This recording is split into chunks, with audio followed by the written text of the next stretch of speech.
Hi, welcome to Brown Girl Book Lover. I'm Leslie Ann Murray. Today I have Dr. Rebecca Hall, writer of the graphic novel Wake, The Hidden History of Women-Led Slave Revolts.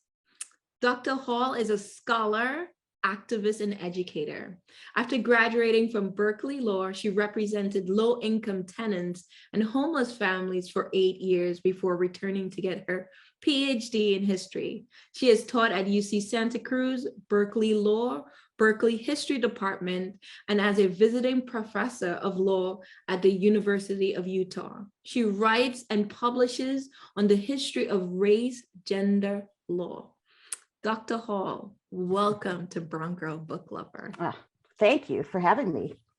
I appreciate you coming. Yeah. Why don't you tell us about Wake? Like tell you kind of what the book is? Yeah, tell us about the book. Yeah. It's kind of it's a strange little book. It's kind of a series of nesting stories. So it's I basically took my dissertation and turned it into a graphic narrative. So it's about these women who led slave revolts during the Middle Passage on slave ships, and also in the early 1700s in New York City. And that was the basis of my research. But then as I was trying to put this book together, I realized that because the sources are so kind of fragmentary, I needed to sort of put myself in the book to help explain what was going on. So I became a character in the book. And then since I was a character in the book, then I felt like I needed to talk about my truth about the research process and how actually difficult it was for a variety of reasons. And so that I also talk about that in the book. And I also dedicate it to, and there's a half a chapter in there that tells my grandmother's story, because my paternal grandparents were born enslaved. My grandmother born in 1860 on a plantation in Virginia, and my grandfather born on a plantation in Tennessee, also in 1860. Of course, I never met them. And people think, oh, you mean your great grandparents? You must mean no, my actual grandparents. I just turned 59. So, I mean, it's probably unusual for someone my age to have grandparents who were born enslaved, but there was a big generation skip in my family. But the fact that it's even possible should, highlights the fact that this was not that long ago.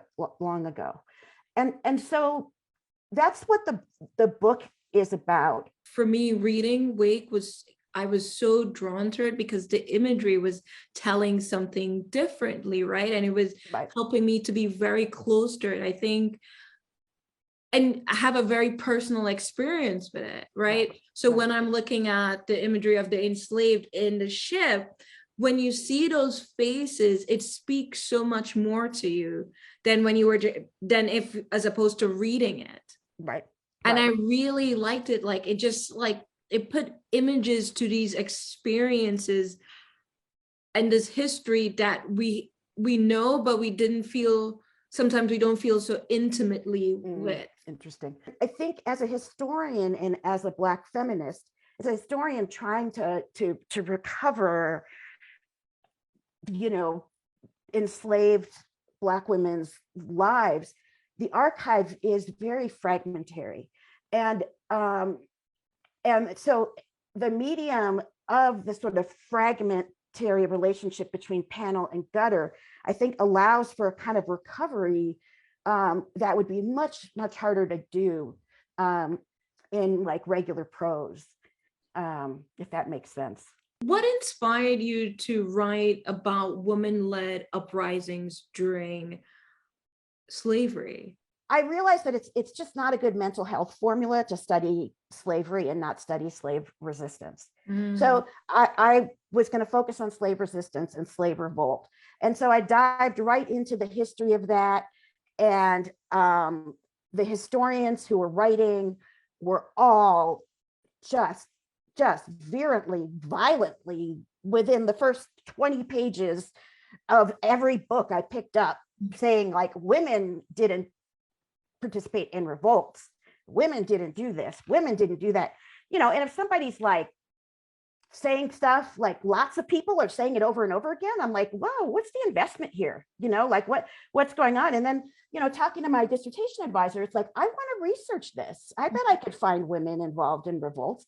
And she's like, oh, I bet there were women involved in revolts, but you'll never find the sources. And then it's like, that's like waving a red flag in front of a bull for me, and I'm like, yes, I will, So that's sort of how it happened. And I think having the legal background also helped in terms of where I looked for things and how I was able to sort of understand it. Like specifically, that really became clear with revolts during the slave trade. Because the slave trade was a highly regulated business. People have this idea that I don't know what they think. It was something on the down low. I don't know what they were thinking, but it was a highly regulated business, and there were all kinds of regulations and laws related to it. And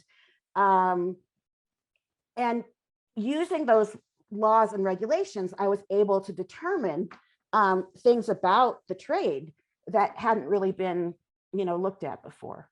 Your graphic narrative showed that slavery was not just a few bad actors, but it was an institution. We learned that everyone from the shipbuilders to insurance companies to the peons who worked on board the slave ships and the plantations, they were perpetuating the system.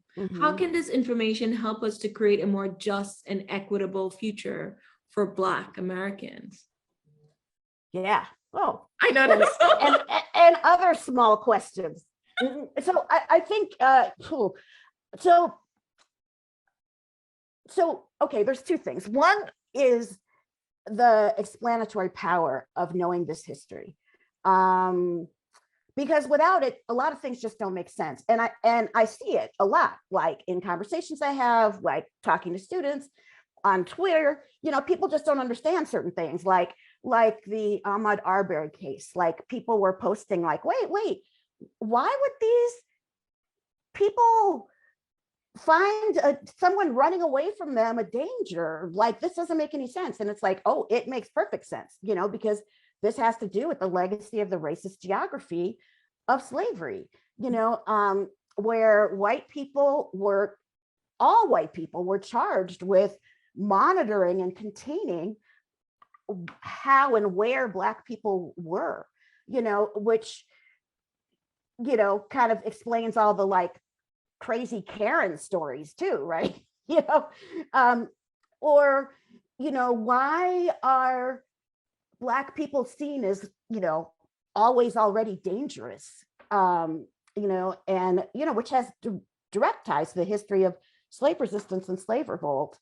Why are Black women seen as less sensate, less damageable, less, and in the book, I put this quote in from Thomas Jefferson, which sort of goes to that issue. But, in the creation of race-based chattel property, where the status of the child came through the mother, which is like a complete reversal of English common law, because usually status comes through the father, right?